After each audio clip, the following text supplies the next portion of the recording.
I'm as interested as everyone else to see how this is actually going to play out, because it's, in a way, it's like watching a really good football game, and we're in the fourth quarter, and it's the challenging team, which is us, has been beaten for the first three quarters, is knocked around, but we've made a rally in the fourth quarter, and people are starting to wonder, is there a chance?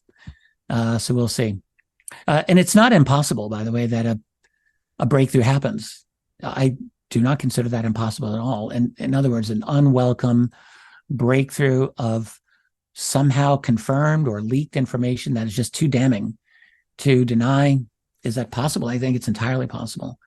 And that's just another variable that we need to consider. So it's not a done deal. The secrecy group has a lot of advantages that they have going for them. They dominate the media. They dominate the political class for the most part. They dominate the academic world. They've basically dominated what we might call official culture, the establishment culture. But there are definitely other forces at play. I'll just take this chance once again to reiterate my view that what we're not seeing is a kind of diversion or false flag attempt by the deep state to divert attention away from other issues. I've heard this many times. I don't think that is the case at all. I think if we were looking at a genuine false flag that was directed as a high-level op, whether by CIA or by the military intelligence or whomever, it's been 5-6 years now, basically, and there's certainly no fear in the general public for an alien invasion. That has not happened.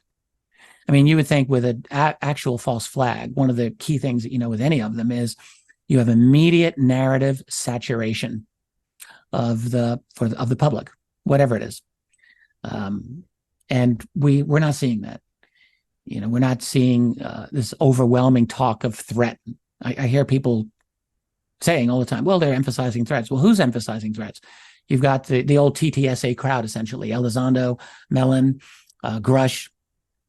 Why? Why are they talking about threats? Well, I think there's a couple of reasons for that. One is that this is a potential threat. That's just the reality, in my view. I think people who say, well, they haven't blown us up, they haven't done an Independence Day scenario, they could have done that, and they haven't, so they're not a threat. I think that's incredibly, very superficial way of looking at it. But also, I think the reason that you hear the phrase threat mentioned when it is mentioned is my take on it. It's good PR for them. You want to get the attention of very complacent members of Congress. You've got to shake them by the shoulders and say, will you please listen? This is serious. This is a potential threat. This, in fact, was exactly what I wrote in my histories of the UFO subject, UFOs and the national security state. I brought up one after another military engagement with these objects that it's not that the objects came out blasting laser beams, but they were violating sensitive airspace. They were doing things that were not supposed to be allowed. That is a potential threat. If you're a military person, you have to take it as such. Well, sorry, go ahead. No, that's it. So I think, but where we haven't been seeing talk of threat in any significant way is from the Pentagon itself. I mean, they've mentioned this from time to time, but that's never been their main thing. It's always been to downplay, in fact, the extraordinary nature of this phenomenon, to make it seem comprehensible, to make it seem that maybe this is some adversarial technology, and they've been very, very clever about this, without explicitly pointing the finger at Russia or China, because that would be a huge geopolitical mistake for them to do so, and it would not be credible. And the entire diplomatic world would laugh at them, so no one would believe it. So they can't do that, but they can play this little game of indirectly talking about adversarial threats as a potential, but they're not talking about aliens. No. And I discussed this as well, because I think, like you, I agree that there's a necessary level of kind of political linguistic strategy at play here, where they're using the kind of buzzwords that will obviously activate the mechanisms of bureaucracy and the national security state and the different intelligence groups. And yeah, it makes sense. And we've seen that from 2017 up to now. So we've had a fair few years of this bureaucratic language and potential national security threat. And it is absolutely a potential national security threat if intentions became hostile, because they've demonstrated their capabilities are far beyond our own. So yes, I mean, obviously, if they became hostile, it would be an enormous national security threat for the world, a global security threat, not just American national security. But I think my issue with it is not so much that they're talking about that, because that's necessary, but there's like zero counterbalance. And I discussed that when I was breaking down the hearing, is that whenever they're talking about a threat, or would you be able to defend yourselves, or, is this a national security threat? They say yes, yes, yes, which they should absolutely say that. But I also think that there should be some level of presenting of a counterbalance of how it may not be a threat, or how we should start perhaps trying to have rudimentary communication attempts with these vehicles. I'm not seeing any, it doesn't have to be dressed up as some ET phone home kind of thing, but just saying, like, from a scientific perspective, we should also perhaps be starting to try and signal to these things and develop a level of basic communication. But there's none of that. It's just the kind of militaristic narrative. And so as much as I don't think that's enough for people to be justified in saying this is just a threat narrative being generated, I think there's no counterbalance to that threat narrative, and that's where the problem is for me. Well, first of all, who's to say we haven't been communicating with them? Exactly. And in fact, Grush stated, or at least strongly implied as much in his testimony. Yeah. One thing I'll just say in terms of a potential threat that literally no one discusses. I feel like I think I am the only person in our community that comes back over and over to this, is the sheer vast quantity of sightings that happen around the world every single week. Right. Now, it's very difficult for us to get an estimate on that. We don't have good statistics on this at all. We have good statistics. Well, we have statistics for North America through MUFON and through the National UFO Reporting Center. Other regions of the world do have some ability to take raw reports from the public, but it's not particularly effective in my view.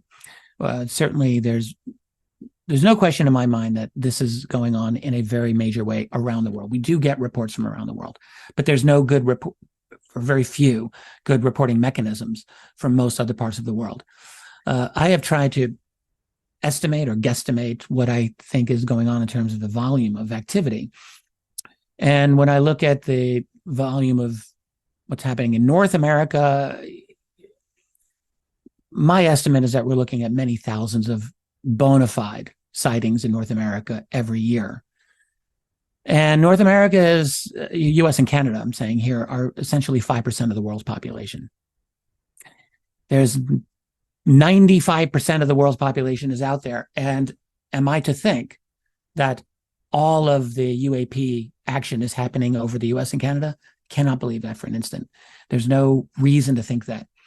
So I think that we're looking at a very, very heavy blanketing of our globe with these beings, with these craft. Now that leads to the obvious question: is what are they doing?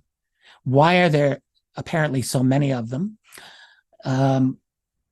What's their infrastructure like? What's their action all about?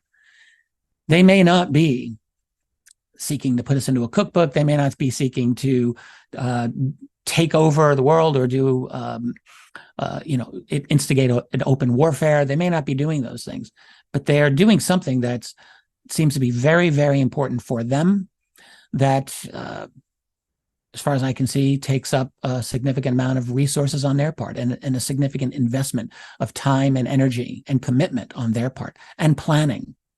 All of those, I think, are undeniable. And I just don't hear anyone discussing this. This is an important operation that is happening. And I'm not satisfied with a complacent attitude about that, where people saying, well, maybe they're not hostile. Okay, maybe they're not hostile, but they are everywhere. And I, for one, would like to have a clearer understanding of just what they are doing before I'm willing to say everything's fine. There's nothing to worry about. Now, look, you and I and your audience are very well aware that there are many, many cases of sightings and of contact that are not hostile. And in fact, that many people will say seem to be full of goodwill or benevolent. I'm aware of this as well, and I don't deny that. So it's not the case that we're dealing with necessarily every group out there, and I do think there's multiple groups, are intent on doing us harm. But that's not to say that there isn't something that we want to be concerned about. So I think the idea of a potential threat is a valid one. And it's disappointing for me when I hear a lot of folks say, well, that's just playing into the hands of the military. What's more important to me is what is true rather than what are the motivations or who's it's playing into the hands of. I want to know what is true. And as far as I can see, I could never rule out that this is a genuine potential threat to our world, at least to human society. So, and human societies, we've got our problems, and we create our problems, and we create problems for this planet of ours. Let's just be real about that. And you could make the case, I'm sure aliens who've come here may be making the case that those humans are not doing a very good job at stewarding the planet. I could easily imagine that argument happening.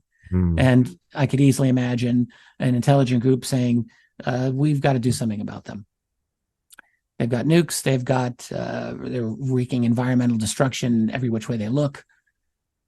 Maybe they're thinking that. I mean, a planet like Earth, you just think about how beautiful our world is. Sure, I have no doubt that there's life, lots of life out there, but is it all of the same amount of abundance? I mean, you look at our world. We are absolutely blessed to have this incredible world that is teeming with life everywhere you look. All over the land, in the air, in the oceans, we are just filled with an incredible variety of life. And I've got to think that any visiting intelligence that comes here, they may likely to be impressed by that.